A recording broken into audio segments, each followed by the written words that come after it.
Welcome to the Beverly Hills Plastic Surgery Podcast. I'm Dr. J. Calvert, and I am here today on a Saturday morning with my uncoffeed, uncaffeinated co-host, Dr. Millicent Rovelo. You are outing me. I am struggling. It is Saturday, and it's been a long week, and we haven't gotten around to doing our podcast this week. So, Well, there's a lot of reasons. there's a lot of reasons. And you're here operating. I have a pile of charts to go through. So it's like, well, let's just do this on Saturday you have morning. to go over to Santa Monica too, don't you? Maybe. Yeah. Maybe. Yeah, maybe. So anyway, here we are. Here we are doing our podcast. And I had an interesting, so yes, back from vacation, which was why we haven't been able to get into the studio, Yes. but we'll be there on Wednesday. Yeah, someone took a European style month vacation. I'm just going to take the month of August off. That was, it was good. I'm glad I did. Yes. It actually was a good recharger. Got to spend time with the family, the kids, the wife, the whole shooting match. It was really cool. Saw a friend of mine, Henning, Gregory, who's a plastic surgeon in Berlin. And he was here many years ago when he was a fellow with Wolfgang Gubisch from Stuttgart. And back in the day, he was the one who taught me about Kartoffelnase. Ah, Kartoffelnase. Yes, he was the one who tells me that after they called it the potato nose, which is the Kartoffelnase. That is definitely a thing. I am very familiar with the Kartoffelnase. I know. Well, that happens with revision rhino, but that's not what we're talking about today. No. So today we're talking about rating sites and how to use them, because I had an interesting experience where now this Newsweek thing came out, which was a big deal. That's a big deal. That's for real. I think everybody on that Newsweek list feels like it was a good way to kind of figure out who the top plastic surgeons are according to other plastic surgeons. Right. We don't have a rating system on, like, I don't finish a rhinoplasty and there are 3 judges in the corner that hold up, scorecards like, 10, 9.5. Like, it isn't that way. Right. And you can't have that in medicine, right? But you can have statistics and you can have regular sort of what the outcomes are. And so that's how your peers know what you do. And so that's kind of where I think that's why that Newsweek poll was sort of important. But I had an experience where I was called by WebMD. WebMD. Which is a big site. Oh, yeah. People definitely use it to get their medical information. Right. And so this is not to disparage WebMD or to say that anything that they're doing is not right or not good. They're doing something super cool. It's a great website, has a lot of information. I recommend it, quite honestly, to get information. They have huge articles written by very smart people. But the call was to tell me that they are making a network of preferred providers that they, and by the way, I hate that term. I can't. Because I'm not a provider. I'm a doctor. I'm a surgeon. I'm not here to provide for you. Like, you pay me, I'll operate. I'm a surgeon. We're very transactional. Yeah, this is not like, I'm not a provider. So that term has been inserted into the vernacular of the English language in order to reduce the status of physicians and surgeons. Oh, yeah, because everyone's a provider. Right. Mid-levels, NPs, PAs. Right. In order to just lump us all into one group, we are all known as providers, because it's just easier if we're like kind of all the same. Yeah, well, this provider did 4 years of medical school, a 7-year residency, and over 5,000 rhinoplasties, over 1,000 facelifts. And so I have provider sort of like doesn't bring it home for me in what it is that I do here in this Roxbury Clinic and Surgery Center. That's why you were a preferred provider. Well, that's good. Thank you so much. But I'm not preferred. You know why I'm not preferred? Why are you not preferred? Because they needed a 45-minute discussion in front of a computer so they could show me the value of being one of their preferred providers. How can they help you? Right. Well, of course, and so of course it's a big pitch for me to pay some money to be on their site. It's always about money. Right. It's always about, well, all you have to do is pay $10,000 a month and you can be a preferred provider. So from my standpoint, I don't know what it costs. That's just me making it up. But the thing is that there are so many of these, quote unquote networks that are based on nothing more than will you write us a check? 1,000%. Yes. When we get phone calls from them every day.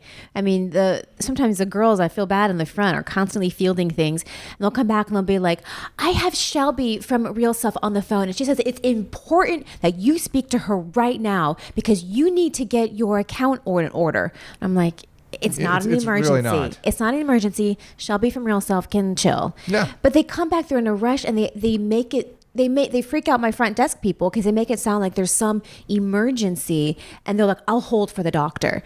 And Jessica's like, she's kind of in surgery. Yeah, it's like, your marketing plans aren't exactly part of the operation she's doing right now. It's they're very aggressive, and the rating sites certainly will come after you in a big way to take your money. I mean, everyone is out to take money. Yeah. Like it's in a really crazy way. I had one, it was a local news channel, a local cable channel, and they wanted to highlight like top doctors or top businesses in your community.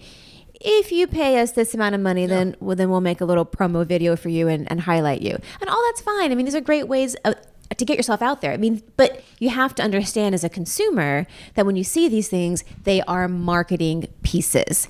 Yes. They are paid for, and we are paying for them to get our name out there in front of people. And that's what it is. It's marketing. And no big deal. And you should. No big we deal. all do. We all market in some way or another. Otherwise, people aren't going to know you're there. Exactly. It's the old days of word of mouth referrals have sort of gone to the wayside. It is all about who's on Instagram, who's on TikTok, who's pushing the ads through Facebook. Who's we had a billboard, which was awesome. We had a billboard, so there's that. Billboard's coming back.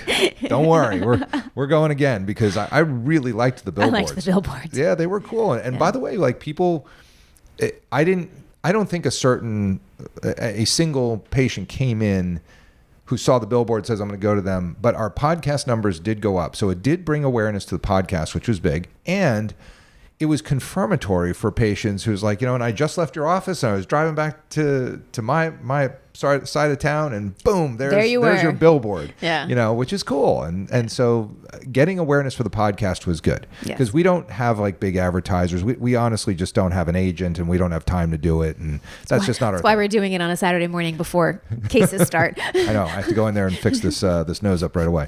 But here's the thing. That WebMD phone call is interesting because here I am as a guy that was voted to be one of the top surgeons for facelifts, for rhinoplasty, eyelid surgery, whatever. My peers believe that I'm one of the better plastic surgeons for those procedures. And I did pay to license those logos from Statista. That's how they make their money for doing it. They don't tell you you're going to be on it. They don't ask you if you want to be on it. There's nothing about There's no charge to be on it. Yeah. Here's the list. Now, once you're on there, if you'd like to license their logo, which is totally smart and totally legit, because I have logos that people have had to license because I'm smart about getting my trademarks. That's really smart. And also, it doesn't taint the study because they wait to see what the outcome is, and then they offer that as they can't have to make money too. Yeah, you can't buy on. Right. So it's a really good model. They've made it pretty simple, and you don't have to. So you can still be on their list. You just don't use their logo. Yeah. And you can report. I was on the Newsweek top thing. I was doing this. You just can't use their trademarked logo because it's their logo. So it's still news. You could still put out a press release that says I was in Newsweek. You're reporting on news, which is fine. But if you want to show that logo, which is because I think so many people believe in it, that the methodology of that study, it's great. For me to become a preferred provider on a very powerful website would require a 45-minute interaction on a phone call and then probably to pay some fee of some kind.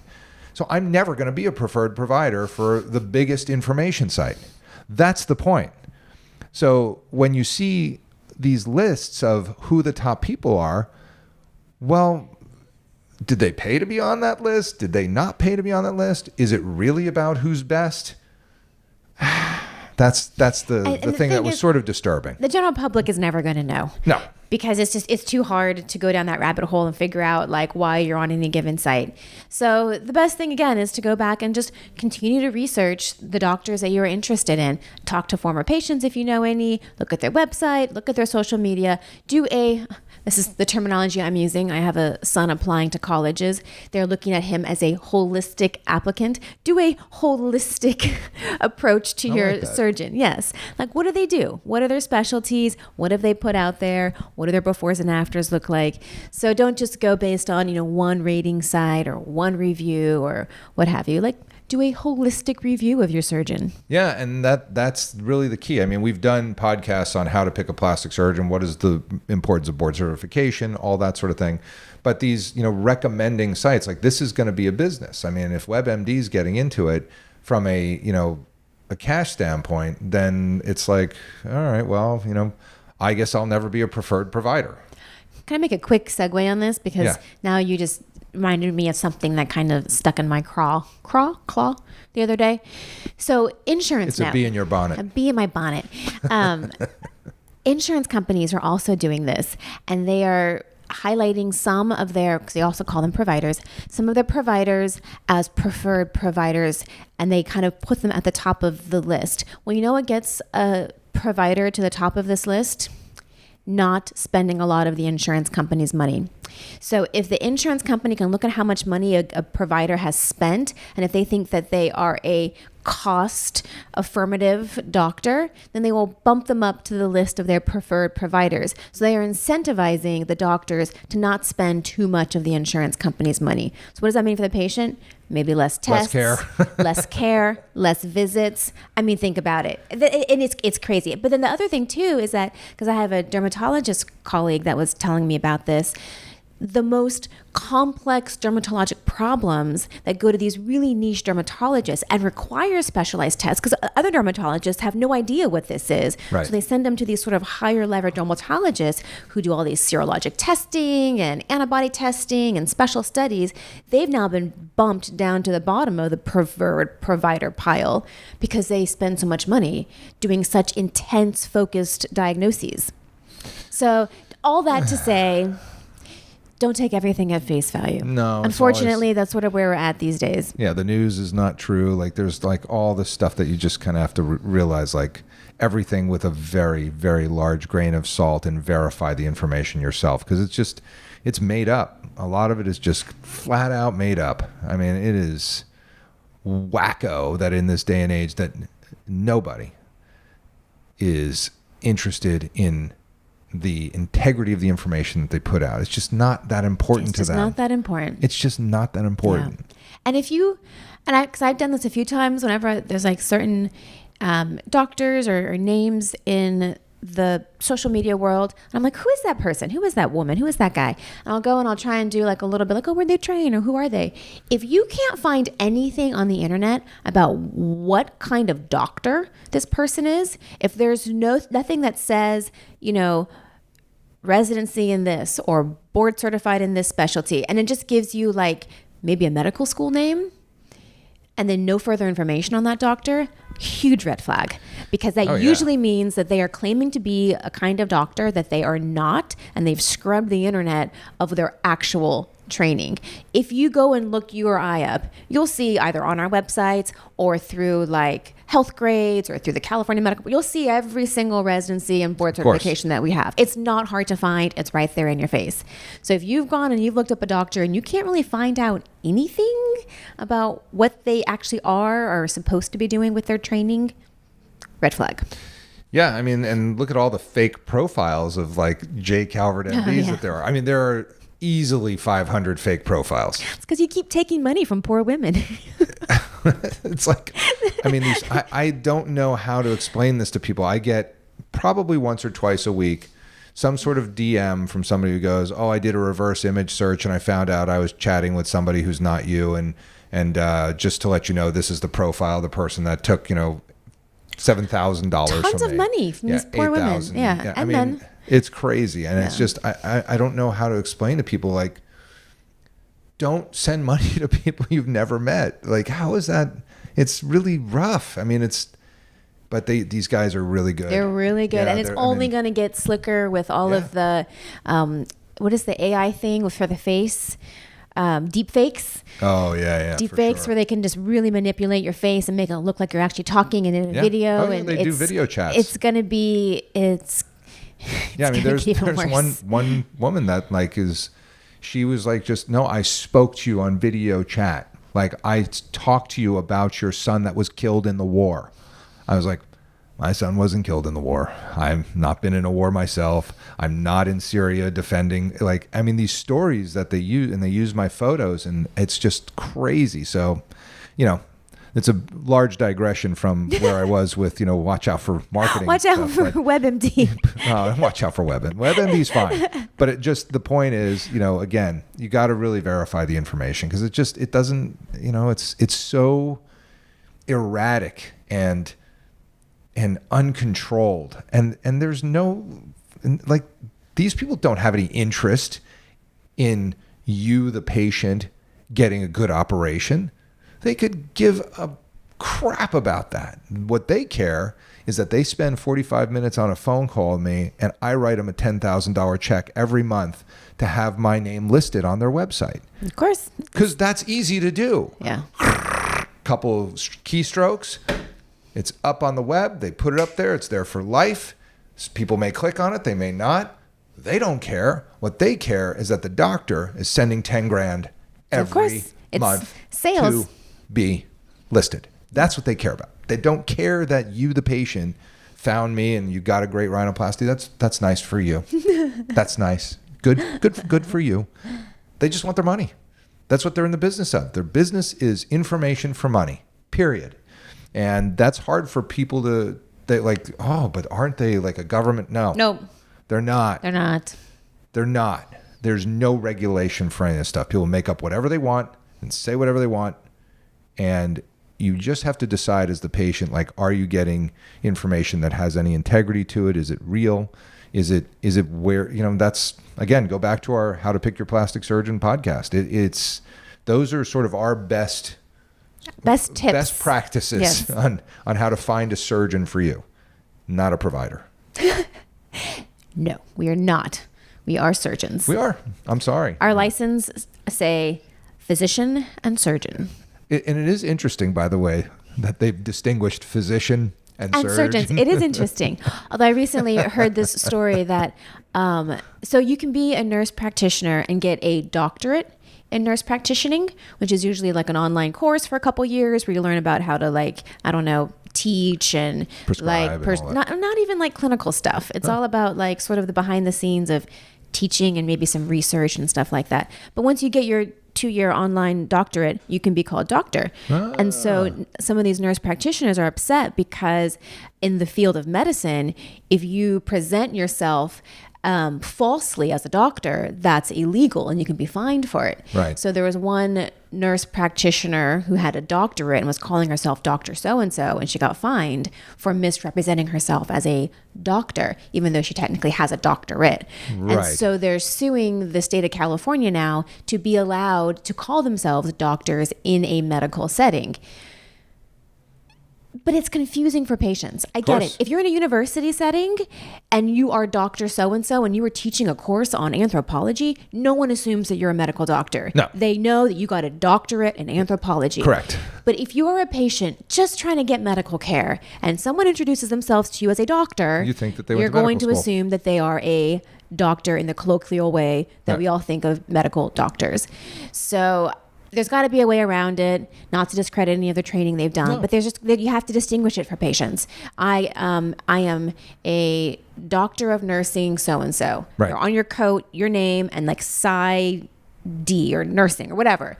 But like, you just have to be very clear with the patients, because you're not, when you call yourself a doctor, that's just for you.